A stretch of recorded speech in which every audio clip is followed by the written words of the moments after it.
recorded. Right, Jen, welcome to the Northeast. Thank you. Would you just like to introduce yourself and then launch us into this tent?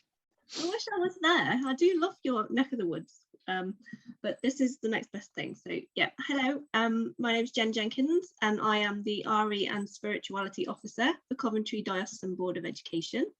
Been in that post for almost a year now. Before that, I was working for Coventry Cathedral, leading their network of schools who've got a cross of nails for peace building and reconciliation.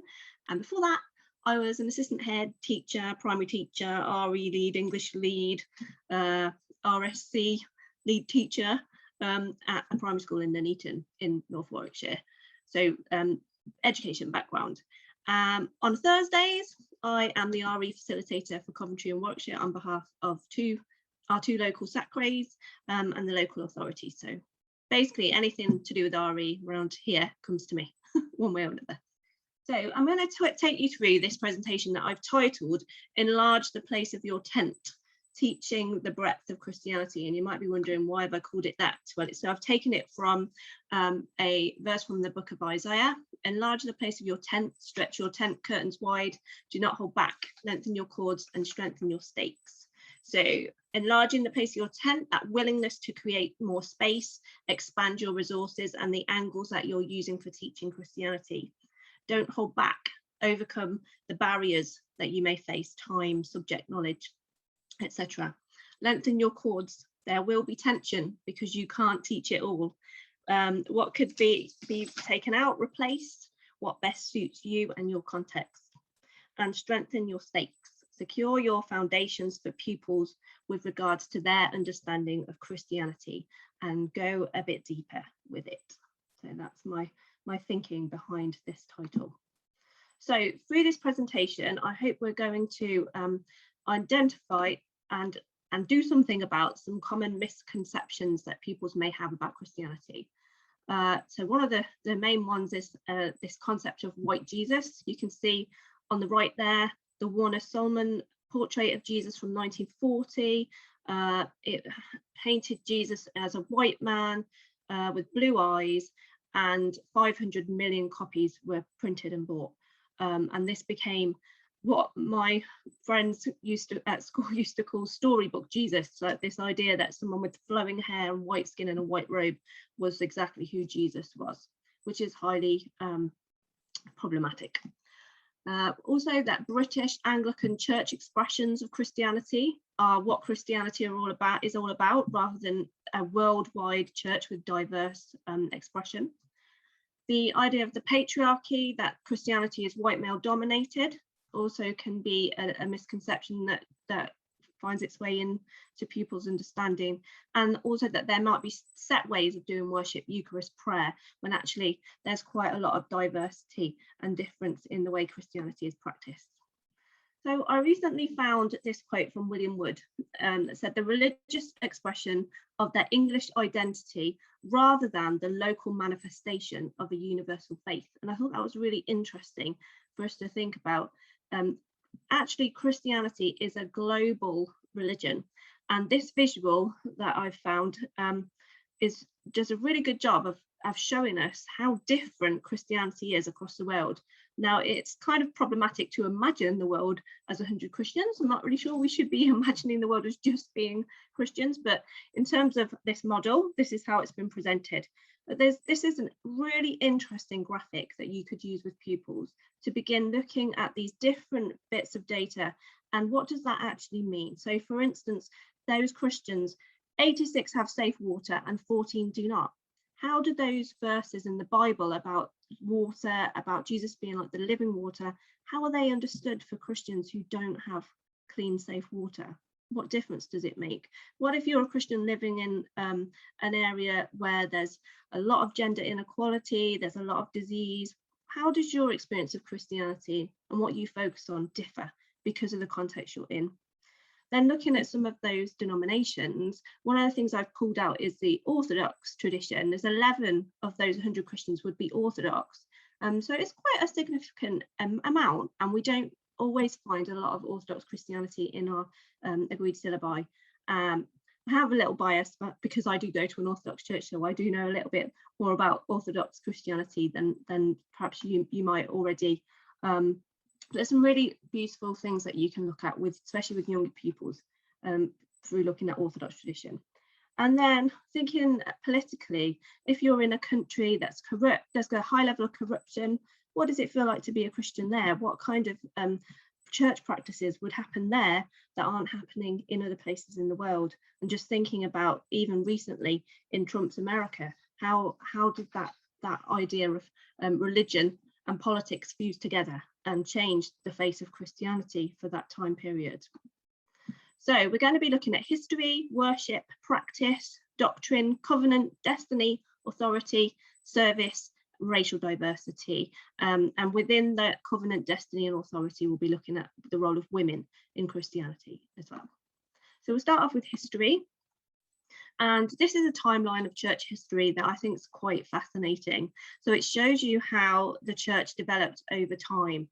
And you can see that for a while, everybody was aligned. You have the New Testament era, the early church, and then it carried on for a few hundred years with the different the creeds being written, the different councils deciding on certain bits of doctrine. And then you started to have some things creep in that weren't accepted, such as the Nestorian heresy. The Nestorius was a bishop of Constantinople, and this whole rejected theology was around the hypostatic union of Christ, so whether the two natures, human and divine, were due to will, so he wanted to be that way, or due to personhood, so he just was that way. And so Christ was being seen as the fusing together of the logos, the word that existed before creation, and the human Jesus. But due to that thinking, Nestorians started to label Mary as the Theotokos, or the God bearer, into the Christotokos. So she was bearing Christ, but not God. And it all got very, very messy.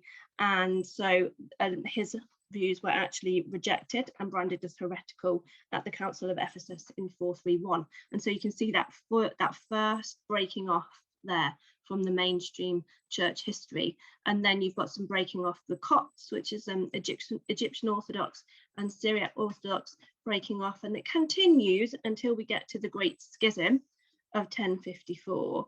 And this is where there was a big split that was primarily around the Holy Spirit, as mentioned in the Creed, and also the types of bread that were used for the Eucharist. So the Catholic Church broke away.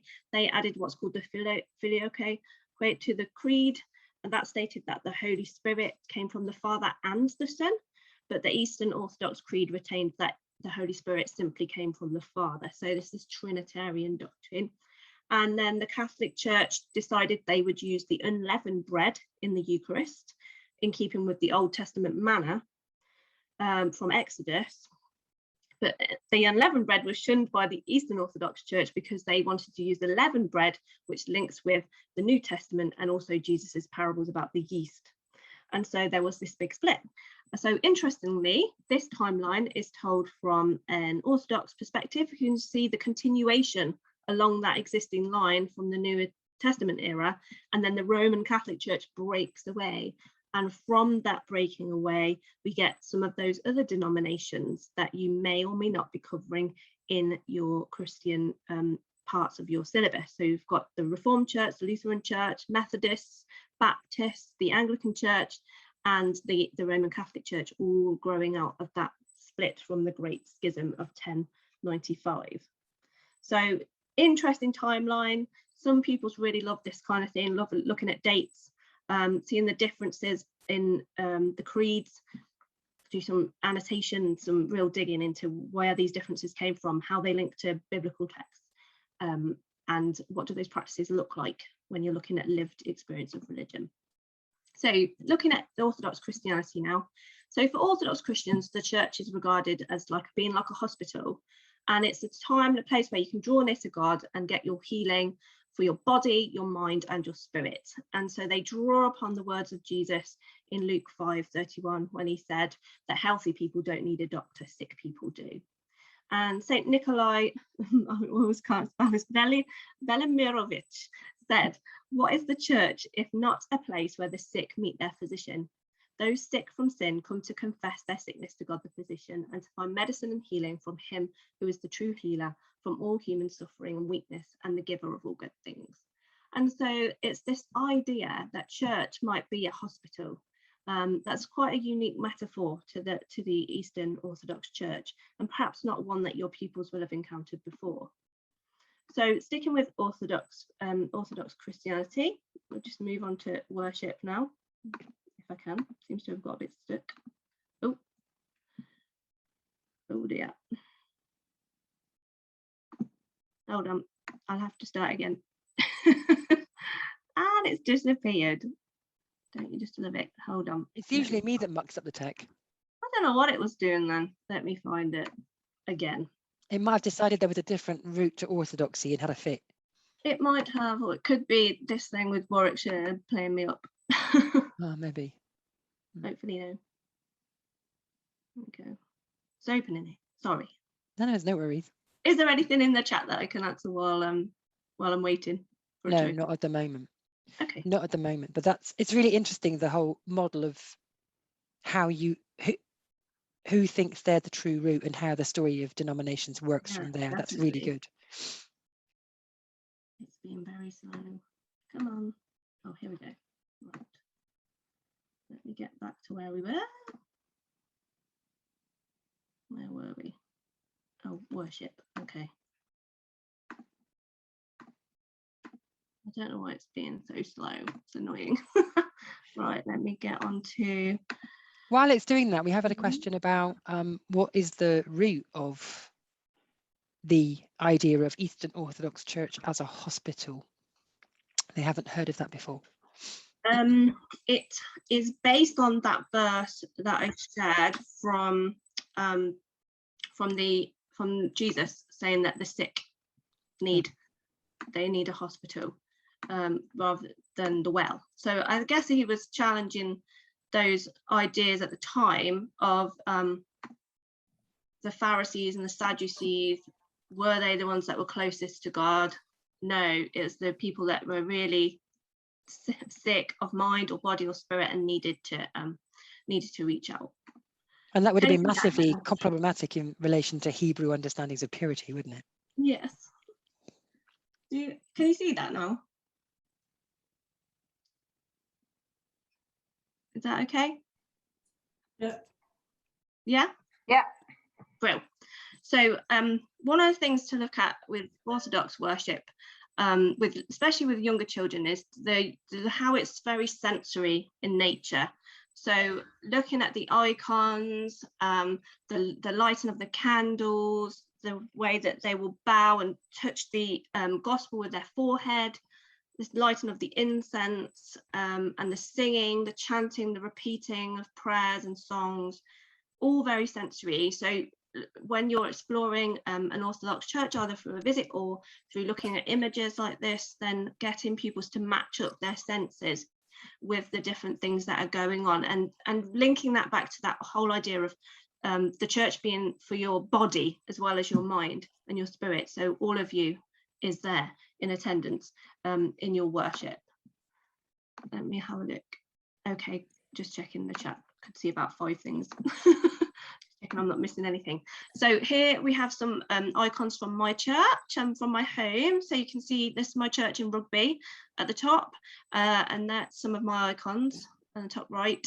An icon of the Saints of Great Britain, which I really like, because I think it, if you're as a Christian and you hear things talked about in terms of the great cloud of witnesses, Orthodox Christianity really connects you with saints that have gone before you. So this icon would really capture that idea that you're one of all this great cloud of people that are living in this country and living out your Christian faith. And then you can see one of the icons that's been painted specifically in the church, and it's been painted so that the floor that the saints are standing on matches the floor of the church, to give that idea that there's that continuity of the Christian story. So icons play like a really important part in an Orthodox Christian's life. You read icons you look for the meaning in them with the images in terms of the position of the hands. And there's a really interesting link with Buddhism here and Buddha mudras, because some of the hand positions look very similar. And so the fact that the Eastern Orthodox Church and Buddhist traditions might have this connection, sometimes a stronger connection than maybe the Orthodox Church and say an evangelical church today might have. So really interesting. But there's going to be things in the hands of the saints that give you clues whether they were martyr, if they're holding a cross. The ones of the Annunciation always have Mary holding a spool of thread to show that she's been interrupted as the angel has appeared, to show how normal she was and that she's been asked by God to do this great thing. And so they're approached as being like windows of heaven, and they help link believers to that great cloud of witnesses, as I said, and also that there's this connection between all the members of the church throughout history and each person's effort to throw off everything that hinders and the sin that so easily entangles, in order that they might run with perseverance the race marked out before us, which is of course from Hebrews as well. The link I've put there, and I'll make sure that I send these slides over to the Kwanzaa after this so you can have them. That's a really good place to go if you want to learn how to read icons. There's lots I could tell you about how to read them. The colours are all significant. You don't have grey because you don't have a mixing of black and white in an icon. There's all kinds of things, but it's beyond the scope of what we're doing this afternoon, unfortunately. But I will send you my additional notes for this presentation that have got more of that in. So you read your icons from left to right and from top to bottom if they've got a lot going on in them. If they're hagiographic and they show the whole life of the saint, that is how you would read them. If you're looking at an icon of Christ, only he will have a halo with a cross on it. 3 stars on the shoulder or the forehead would represent Mary, the Mother of God.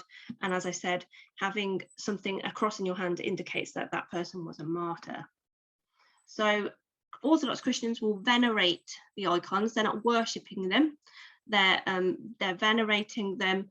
They touch their forehead towards them. They might bow in front of them while they're making the sign of the cross. It's a little bit like when you carry a photograph of a loved one around in your wallet or your purse. You've got that connection with them. It's a little bit like that. So they're a really important part of an Orthodox Christian's life. You'll have an icon shelf or similar in your house where you've got your icons, and you will stand in front of them to do your praying. You might have noticed that a lot of icons look sad, and there's a term called bright sadness. It's expressed as a compound word carmelite, which translates as bitter joy or joyful mourning, or this bright sadness. And the church fathers called this an antimony, a truth that defies normal logic, like an oxymoron. So it's that idea that grief and joy are mingled throughout all of our human experience. And I guess you could summarize it as life in all its fullness. And so it's a hopeful sadness, and it's meant for you to feel that you can connect with the person in the image and that they've lived a life that has its challenges like you have. So you can do some research of icons, find some of the British saints, they're quite interesting. Might have to go at the icon technique. You can find out how to best paint an icon. Obviously that might not be appropriate for some of your pupils or any of your pupils who might want them to use the technique but paint someone who's special to them. And again, there's a link for how you can read an icon should you want to do a bit more work on that. So we're going to move on to practices in the Orthodox Church now. The Jesus Prayer. This is a really important prayer. It's called a Noetic Prayer, so prayer of the mind, that's used in Orthodox Christianity. So it's a formulaic prayer, and it links with your breathing. So it's a bit like a mantra. So you would say, Lord Jesus Christ, Son of God, have mercy on me, a sinner. And you do it in one bit with your breath in, one bit out, and so it kind of goes on your breath. Very similar to how yogic mantras might be used. So the ancient form of the Jesus Prayer did not include the words of sinner. They were added later, and it's a part of a tradition known as Hezekiasm, a mystical tradition of contemplative prayer that originates in the Eastern Orthodox Church. And it's got a biblical foundation to it. Jesus' words in Matthew 6:6. Wherever you pray, go into your room, shut the door, pray to your Father who is in secret, and your Father who sees in secret will reward you. So it's something you do on your own. It's a very meditative way of praying. It's a tradition that focuses on the process of looking inward. So you're looking inward in order to achieve some kind of experiential knowledge of God through the idea that the biblical view that God's name is conceived as a place of his presence. So you keep saying his name over and over again to keep you in the presence. And for Orthodox Christians, the power of that comes not only from its content, but also from the way that you just keep asking Jesus to help you all the time. And it was particularly esteemed by the spiritual fathers of the Orthodox tradition, so the 5th century Egyptian desert fathers in particular. It's a way of cleaning and opening up your mind, and also opening your heart, or cardia in Greek. So again, that idea of the church being like a hospital for your body and your mind and your spirit, all of those things at once. And often Orthodox Christians will use a prayer rope, a bit like a rosary, as is used in the Catholic tradition. So you can see an example of one there, and they'll find that comfort in that prayer meditation position. So sitting down, legs crossed, or you could be standing up and do this in front of your icons and letting your breathing become relaxed and easy, and saying the words over and over on your breath. So getting children, young people to think about, how do these practices support well-being as well as spiritual growth? How might doing that every morning help an Orthodox Christian in a busy job, or in a job that's got a lot of stress and pressure? Why would they choose to do this every morning? How does it benefit body, mind and spirit? So another prayer, not from the Orthodox tradition this time, this is from the Jesuit tradition, is the daily examen. And it's a technique of prayerful reflection that you do at the end of a day in order to detect God's presence and discern his direction. So it's a practice that could help Christians to see where God was working in their whole experience of that day, the good and the difficult. And so the method that you can see on the right, we'll go through it in a moment, is adapted from a technique that St. Ignatius of Loyola wrote about in his spiritual exercises. And he believed that the examen was a gift that he received directly from God, and that God wanted it to be shared as widely as possible. So he asked the Jesuit order that he was from to practice the examen twice daily, so at noon and at the end of the day. And it's still a habit that Jesuits and many other Christians practice now, and that you might find helpful. So the stages are that you ask God for light, basically asking for discernment to look at your day through honest eyes, that you give thanks and be grateful for all the good things that have happened, that you look back on it and ask to understand it through the Holy Spirit's eyes, and that you face the things that went wrong and that were difficult, and you ask for help, and then you look to the next day and ask for God to be with you. So that's the framework of the examen.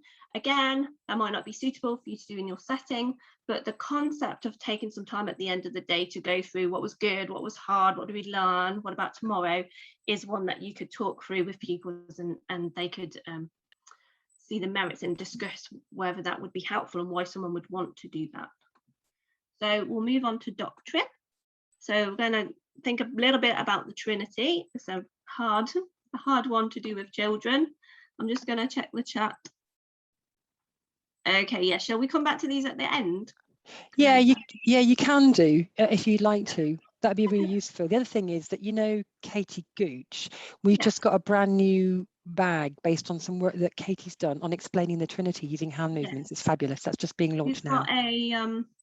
And there's an article in the latest RE Today magazine from Katie on the Trinity, which I shall be devouring because I've got a section on Trinity. That article, we've made a bag of that, which we've just launched, so that's ready to go. And actually, I can send you the specs for that if you want them. Oh, I'd love that. Thank you. I'll get that sent to you.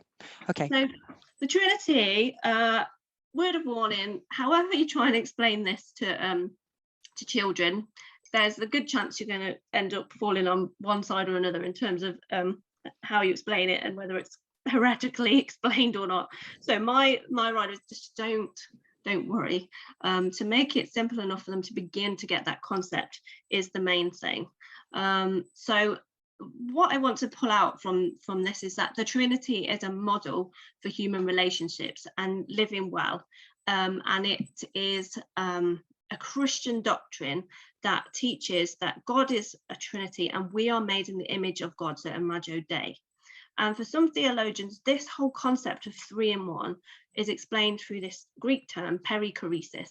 Peri meaning around, chorion to make room for, but also because that chorion links with the Greek word to dance, as we get our word choreography, there's a pun that sort of found its way into theology in terms of thinking about the Trinity, that it's like a divine dance, that it's a relationship of those 3 persons making space for each other, social in nature, and dancing together in the divine dance. And I think that's a really beautiful way of explaining it to young children, that's what the Trinity is like. And there's some wonderful images that you can use to show them that concept of the divine dance of 3 in 1-ness. This quote at the top, so perichoresis is used to describe theologically the divine dance of the 3 persons of the Trinity, Father, Son, and Holy Spirit. They make room for each other, move in and through one another, dance with one another in a way that creates a mutual indwelling while still maintaining space for each individually. So you get to be who you are, but you get to have different roles, but you get to be in this communion with each other. And that's the model of Imago Dei, that for Christians, that we are made in the image of God. And so Jürgen Moltmann, who's a well-known theologian, said to know God means to participate in the fullness of the divine life. And so one of the things you might want people to have a go at is, can they capture this essence of Trinity through an art piece of art, through a symbol or through a drawing or a painting? You can use some of these as inspiration for them to begin thinking about how can you be 3 in 1. One of the things I really love to show when I'm doing the Trinity is Meg Rowe's work. She's reimagined the Rublev Trinity icon, which you can see on the left. She's reimagined it on the right, where you can see that the people representing the Trinity are from diverse ethnic backgrounds. And one of the things that you can make clear to pupils is that this doctrine does support anti-racism, because it's moving away from that idea of God as an old white man in the clouds, sort of sitting at the top of a pyramid.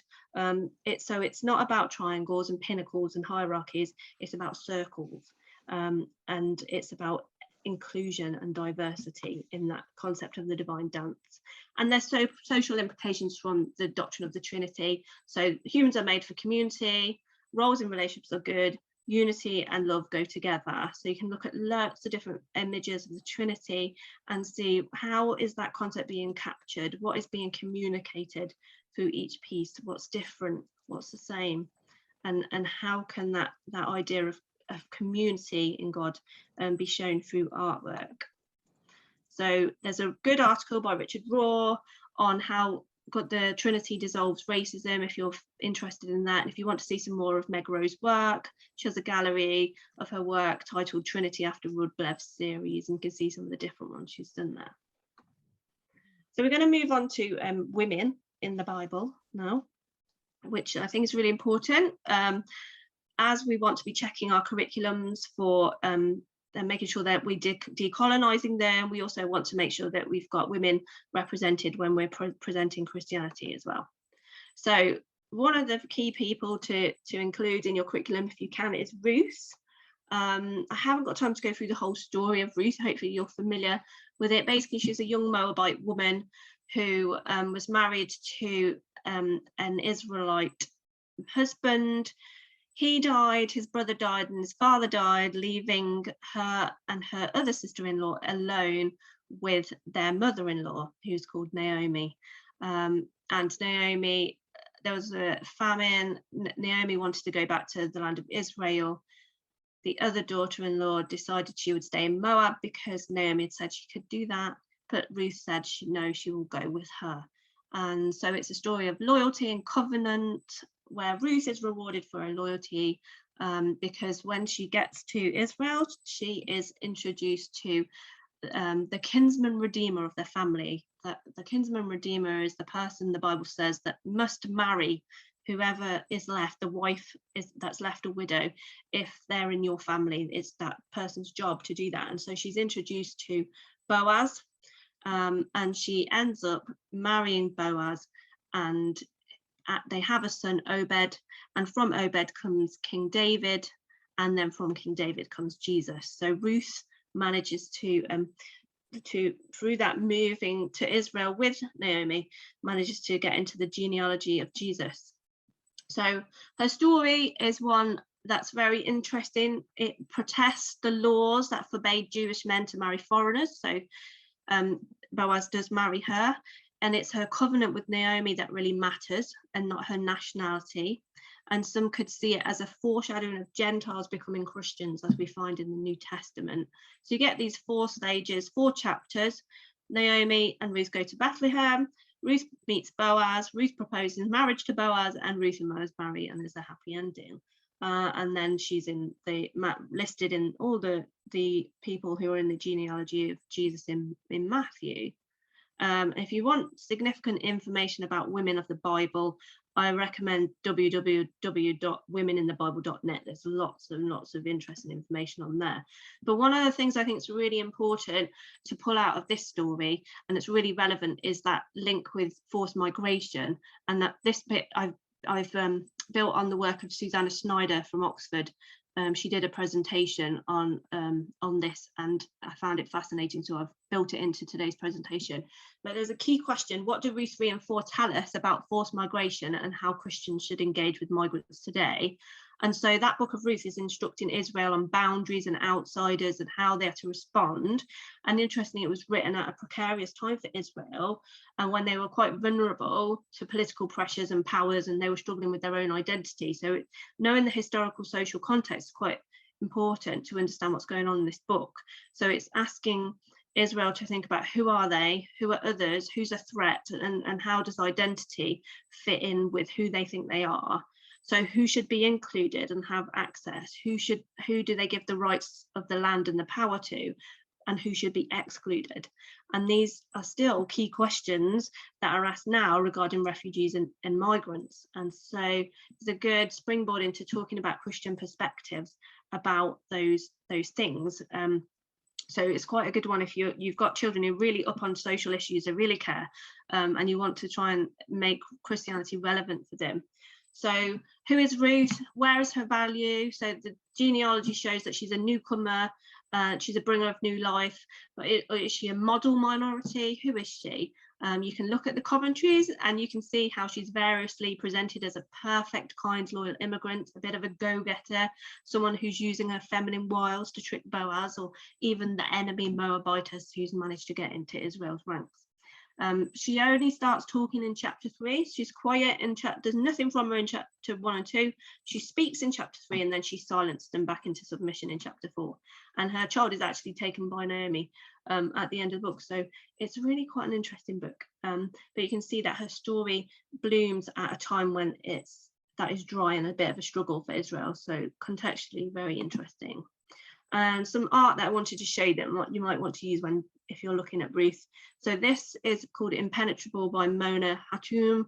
She was born in Beirut as a Christian Palestinian, and then had experience of exile and migration herself. And it's meant to represent structures that are confusing, fences, camps, detention centres, and it's somehow both fragile and intimidating. You want to enter, but you're repelled by the spiky danger of it all. And it seeks to make tangible the experience of refugees and migrants in Europe and the US in particular. And then this piece is Simses by Gula Ates. The artist worked with asylum seekers during European beach arrivals of refugees in Turkey, and wanted to show the juxtaposition of Eastern and Western coming together through cloth, and to expose the whole Victorian colonial notion of the exotic, how it would be viewed during our colonial times. There's no head or face that's seen, so it's inviting you to consider the subjectivity of who is this person, and to identify yourself with this person. but also that the woman has kept some of herself to herself, perhaps a little bit like Ruth. There's this idea of an upward movement, that there's this symbolizing of arrival into power and determination, as we see in a lot of refugees and migrants. They want to integrate, do well, and contribute to society and overcome many challenges. But there's also a bit of a mystery here, so reclaiming otherness for themselves. So two great pieces of art. Another woman that you might want to look at in the Bible is Esther. Again, I won't go through her whole story. Hopefully you know a little bit about Esther, but basically the Queen Vashti was sort of banished by her husband, and he wanted to divorce her and seek himself a new queen. And he wanted the most beautiful woman in the land to be his new queen. And so it's a young Jewish orphan named Esther who is chosen and then sort of got ready for that position. And she has to be quite careful to keep her Jewish identity secret. But in the meantime, her uncle offends a high court official who then wants to have him killed, and all the Jews as well. And so it comes to Esther to plead with the king, her new husband, to not only spare Mordecai, her uncle, but also the Jews, and to have the court official horribly punished for what he had tried to do. And so through Esther's standing in the gap and declaring, she said, if I die, then I die. And Mordecai says to her, you know, how do you know you weren't born for such a time as this? And so because of that idea of being an advocate and standing up for a people, this story is often a source of solace for those that are seeking advocates in their struggle. So you can make a link here with BLM, with anti-Semitism, Islamophobia. Who are the advocates in our society right now doing a similar job to what Esther did for the Jewish people in the Old Testament? And then this is one of my favorite icons. I have a copy of this. This is the myrrh-bearing women. They are celebrated on the second Sunday after Orthodox Pascha, which is Orthodox Easter. And you'll see in this icon, you'll see several different figures. Matthew says that Mary Magdalene and the other Mary, so the mother of James, probably Jesus's mother, as James was his brother, were at the tomb. They came with their myrrh to the tomb to anoint Jesus and discovered the resurrection. Mark adds Salome into the list. She was the mother of the sons of Zebedee, James and John. Luke mentions the women, and he adds Joanna, who was the wife of Chusa, who actually managed Herod's household, so quite high up, and some unnamed others. And John mentions Mary, the wife of Cleopas. Cleopas is one named on the road to Emmaus, and his companions may have included his wife, so she may well have been one of the disciples on the road to Emmaus who encountered the resurrected Jesus. So across the four Gospels, we get an idea of who these women are, and they're captured in that icon. Without them, nobody would have discovered the empty tomb, and the resurrection of Jesus would not have been declared. It's worth remembering that women were not considered to be reliable witnesses at that time, so the fact it's women that do that would be a really unusual thing for a writer to make up. We also have Junia in Romans 16:7. It's a female name. She appears amongst the list of apostles. It's often disputed, but church fathers before the 12th century overwhelmingly preferred the female designation.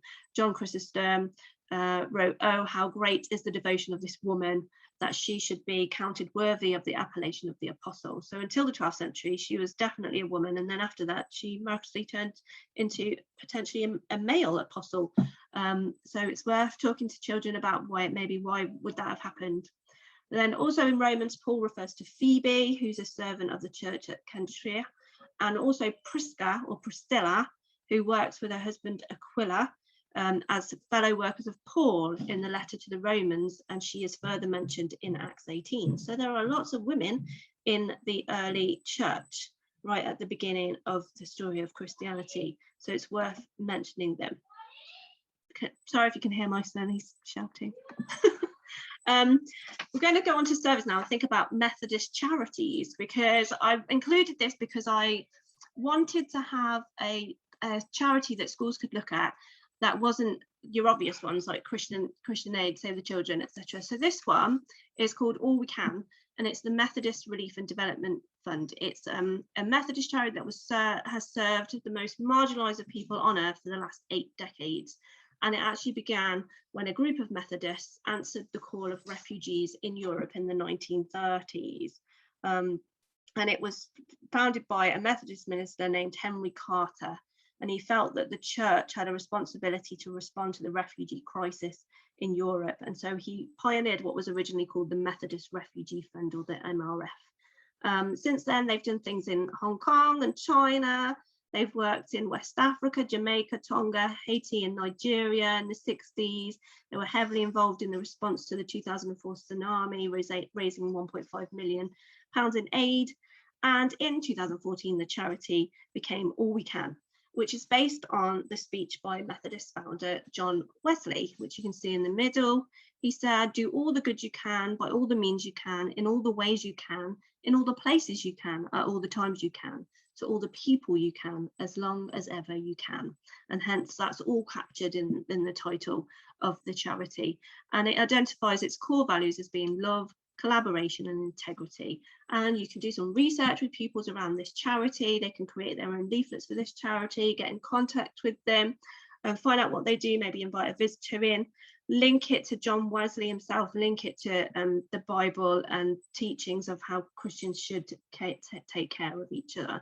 So quite a different charity to do some work on.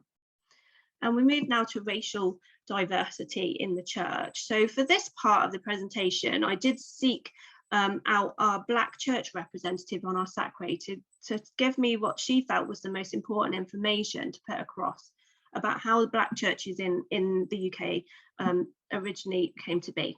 And they've come out of this American church that grew out of Methodism in America, called the African Methodist Episcopal Zion Church, a bit of a mouthful.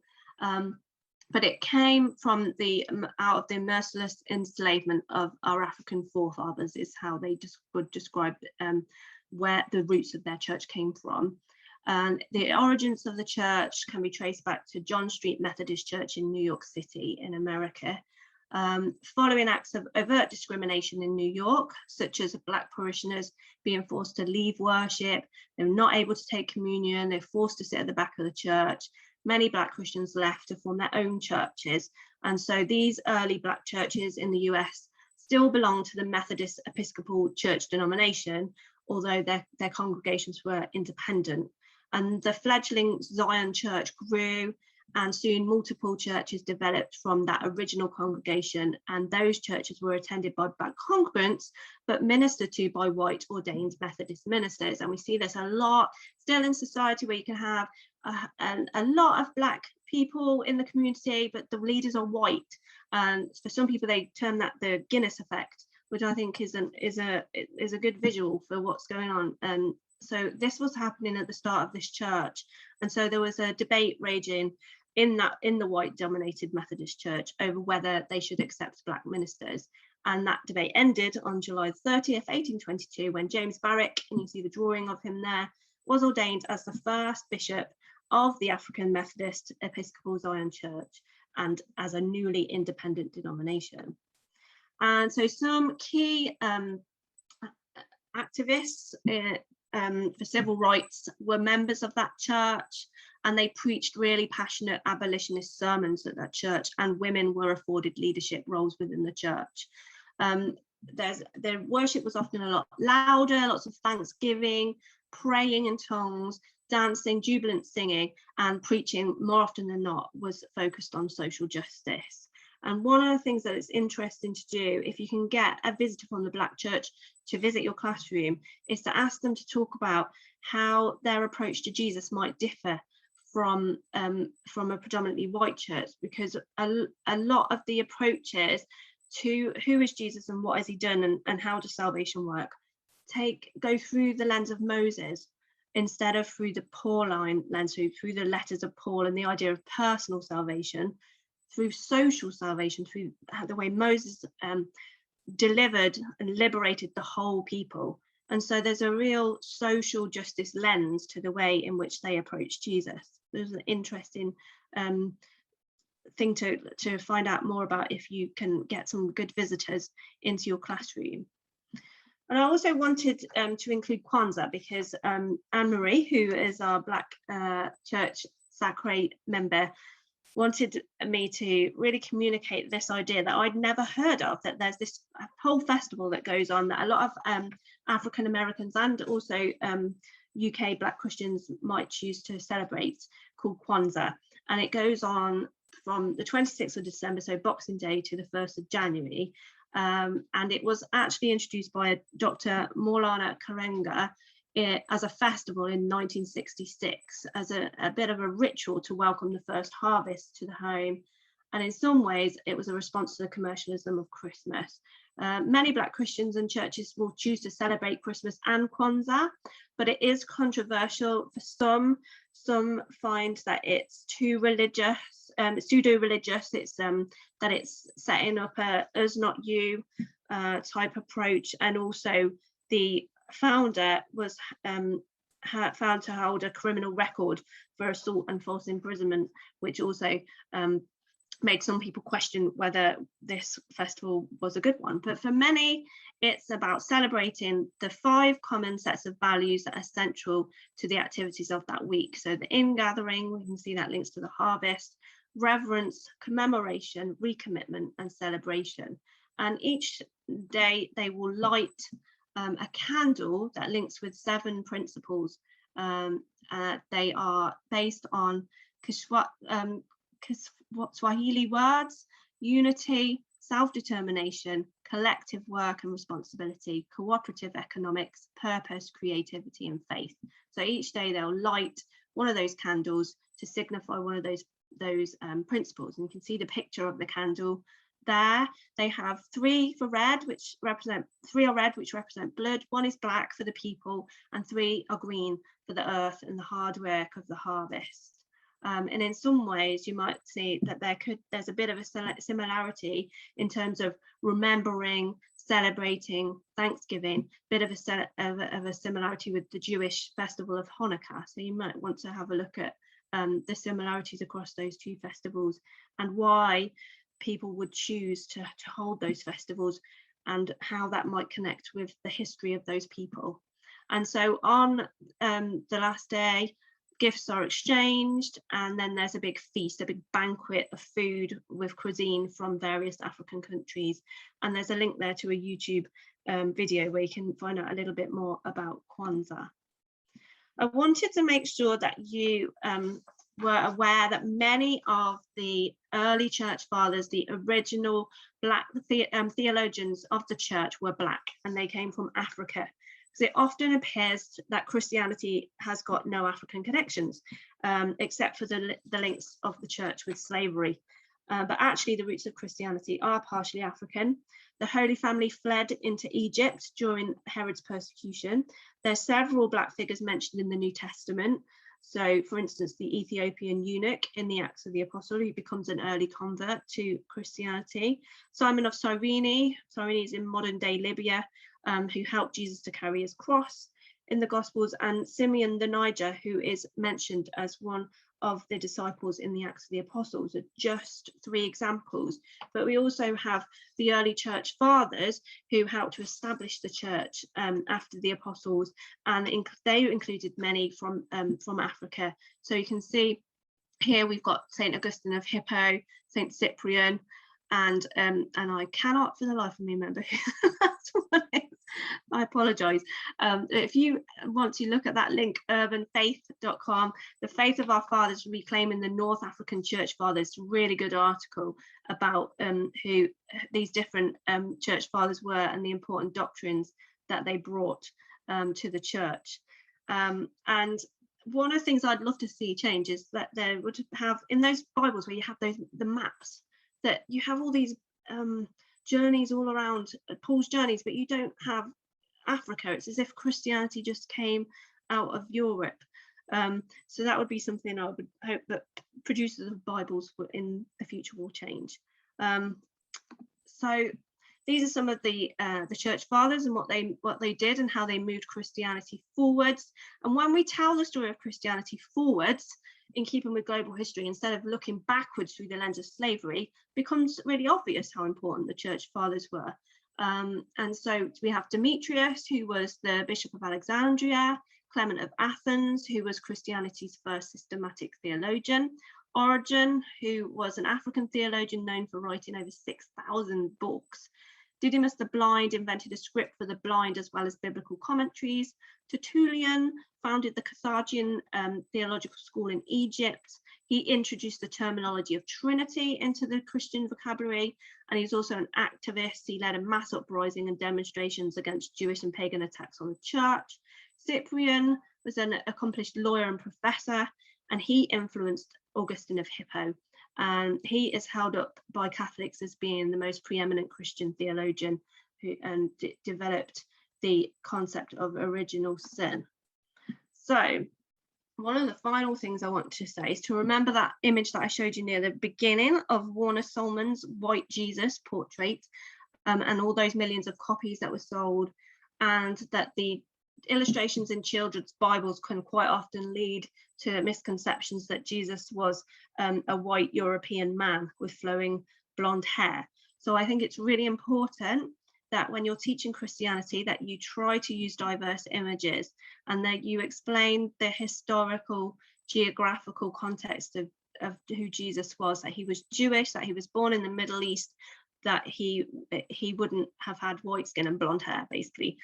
So you can use the internet to find lots of really good examples of Jesus as he may have looked as a Middle Eastern man, but also interestingly how different cultures captured Jesus because of that idea of Imago Dei, we're made in God's image. They want to see themselves as being connected with Jesus. So this American representations of Jesus, Chinese, Japanese, loads.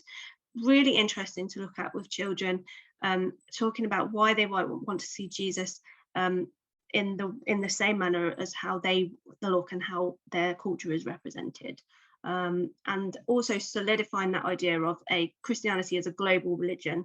And one of the things I would sort of encourage you to do leading up to Christmas is to find examples of crib sets from around the world, because there are so many and they are beautiful, and they really convey that sense of incarnation for those communities of Jesus as incarnate God, represented as a small baby who looks like any other baby from their community. So really, really good opportunity at Christmas to really look at global Christianity and teach that breadth of Christianity as a global religion.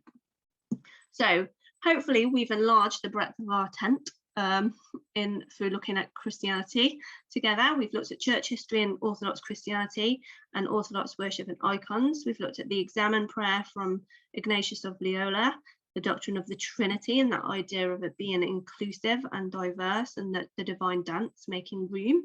We've looked at women in the Bible through themes of covenant, destiny and authority. We've looked at service through the Methodist Charity, All We Can, and also racial diversity through the African Methodist Episcopal Zion Church, through the Festival of Kwanzaa, the Black Church Fathers, and cultural representations of Jesus. So hopefully we've pulled our tent out wider, and that our teaching of Christianity will be able to acknowledge there is a real breadth to Christianity as a global religion. So I'm going to stop sharing now, and I think there's a few bits in the chat that I need to look at. Is that right? Yeah, there are a couple of questions. Esther, do you want to come and give us your question?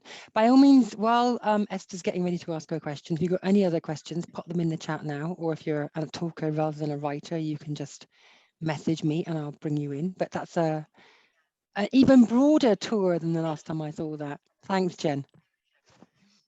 So I added a few more bits in that I've discovered in between that I thought were relevant. That's how learning works. Yeah. Go on then, Esther, jump in. I think she had to go. Oh, did she? Okay. Okay, sorry. In that case, her question was about attention to exam specs. If you want to answer that, Jen, I'll talk to Esther after. Yes, in the exam specs, you get a focus on Christmas and Easter, so the Nativity and Pascha. But in talking to my Orthodox reps on our SACRE, they felt that it's really difficult to access those things without having an understanding of how Orthodox Christianity works, of the way they see the Trinity, the way they understand creation. All of those things are really important before you can really understand what's going on in the celebration of the Nativity and the Pascha service.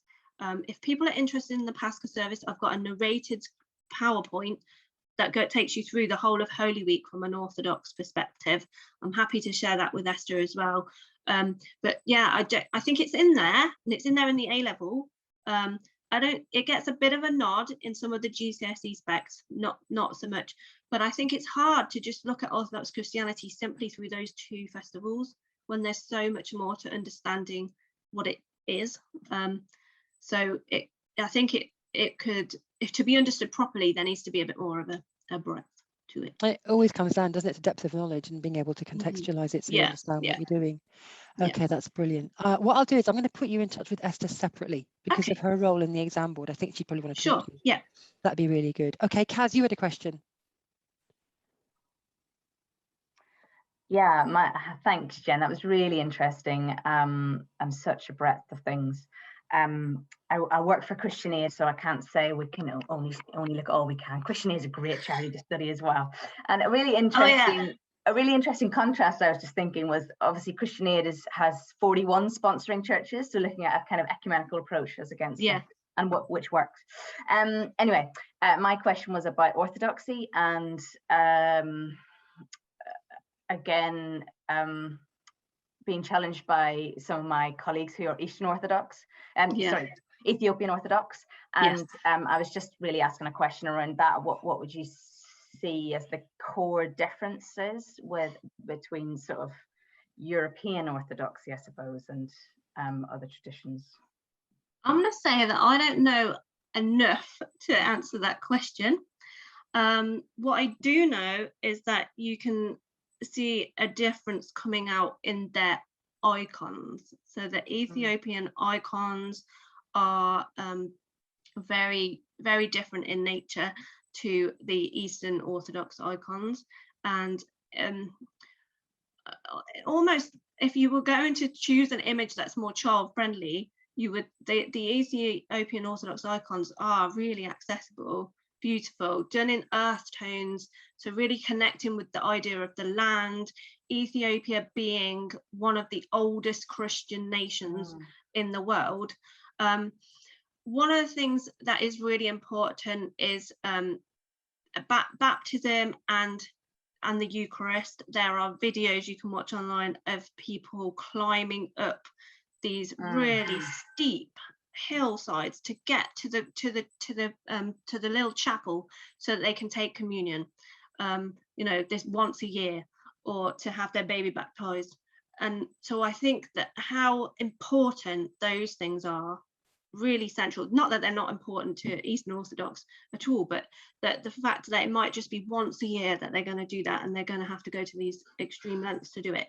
But I wouldn't say that I'm an expert in the difference between those traditions, so I'm going to say I can't answer that, but I'm sure I can find someone who can answer that question for you. Yeah, thanks, Karen. I mean, we can also get people from different Orthodox traditions in the same room if that's going to be helpful for someone at some point. We've got there's 2 Orthodox communities in the Northeast, which we could actually pull into if we wanted to do that. Yeah, a really good. I'm just really sorry. I was just really struck by when you were talking, because I absolutely agree about the African descent of Christianity, that we just totally ignore it, and like your Live Aid type song, do they know it's Christmas time at all? Of course they know it's Christmas. They were Christians before we were. So it's that sort of I'm really interested in. So thanks, Jan. You're welcome. No, I remember when I realized that as a teenager, my whole experience of Christianity had got no concept of Christianity coming out of Africa, being shaped by African theologians, even that Africa was in the Bible. Like, I didn't even connect that Egypt is in Africa because nobody had connected that for me as a teenager. I knew where Egypt was, but it wasn't like put over that actually there's a lot of Africans in the Bible. There's a lot of Africans in the way Christianity developed. None of that was featured in my education whatsoever. So I remember when I started discovering this, thinking that was not okay. So I think if we can do better by the pupils that we're teaching, and really show them that actually Christianity isn't European and Jesus isn't European, then that's important. Yeah, I think that's really important. I mean, where we are lucky, I mean, where Northeastern people are lucky, is that Resource Centre's worked on this for quite a long time. So we've got quite a lot of resources that help to decolonise. The difference, I guess, is that there's still just not enough resources out there. That's where we're working towards now. Yeah. There's a question about art, I think, and representations of Jesus. Yeah. It's Archbishop Runsley's question. Yeah. Do How do you balance? Do you want me to read it, or does someone from there want to say it? Shall I read it? Yeah. How do you balance cultural capital examples of representations of Jesus, i.e. from Europe, with ensuring it's multicultural, exposing them to multiple examples without privileging European ones, but still showing them famous examples, Da Vinci, Caravaggio? Yep. Okay, so so we're not replacing all of the images. What I think it's important to do is to ask questions. So what does this image of Jesus tell us, not only about Jesus, but also about the time in which it was in, the understanding of Christianity at that time, and how it was practiced at that time. I think you can just really subtly bring images in next to each other. So when you're doing a topic, you've got a classic piece of art, and you've got a more diverse piece of art. So you've got the two. You can talk about the similarities and differences. How do they connect with that place where the painter was from, or the artist was from, the time period, their way of practicing Christianity. So you're not replacing, get rid of all of them and don't ever use a classic piece of art again.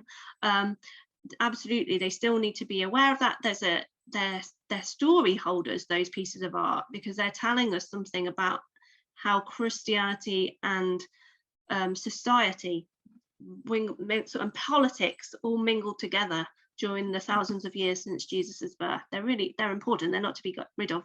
But in terms of addressing misconceptions, was Jesus a white European man?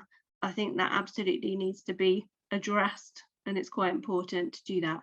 So yeah, keep your pieces of art, find some new ones to put alongside them, sneak them into, I put them into collective worship resources, that kind of thing, just to put an image up on the screen, ask a question. You want all the pupils in your schools to feel represented in your curriculum, and that includes when they're learning about religions and Christianity as well.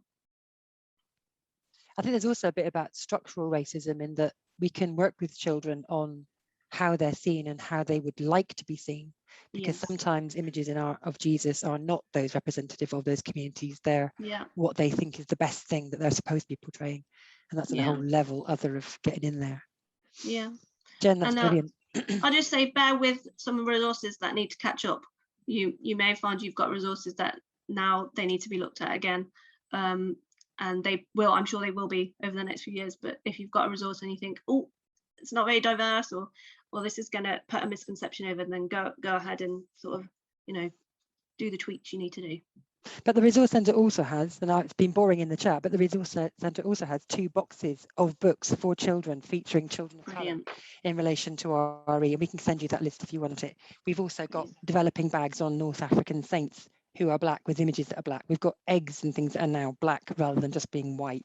We have these images of Christ from around the world. So there's a whole range of resources sitting on your doorstep that you can use if you want to use them. They're there. Great. That's brilliant. Jen, there was one, Jonathan, you wanted to put, you haven't got time for all 3 comments. You'll have to just add in one. It's about the timeline. What did you want to say about the timeline, Jay? Where's he gone? He's muted. I think Jonathan, is he still here? Yeah, unmuted now. Right, sorry. Thank you. The timeline. Yes, I once got on a train in Sunderland, and it was very full. There was one seat next to a Roman Catholic priest, and I sat down next to him, and we started chatting. And I'm an Anglican priest and a Quaker, so I introduced myself, and he said a couple of things about Anglicanism, and he said, well, of course, you've had married priests. I said I was married. I mean, that somehow came out in the conversation. He said, of course, you've had married priests from the beginning. And I thought, Well, yes, we did, but then the church became celibate in the 11th century. I mean, the clergy were celibate in the 11th century, and then we had married priests again from the 16th century.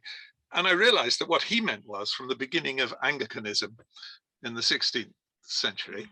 And what it sparked for me was a way of presenting church history, and that it's very difficult to do on paper, because on paper you end up with, I mean, I liked yours with an orthodox line being the baseline and others breaking away.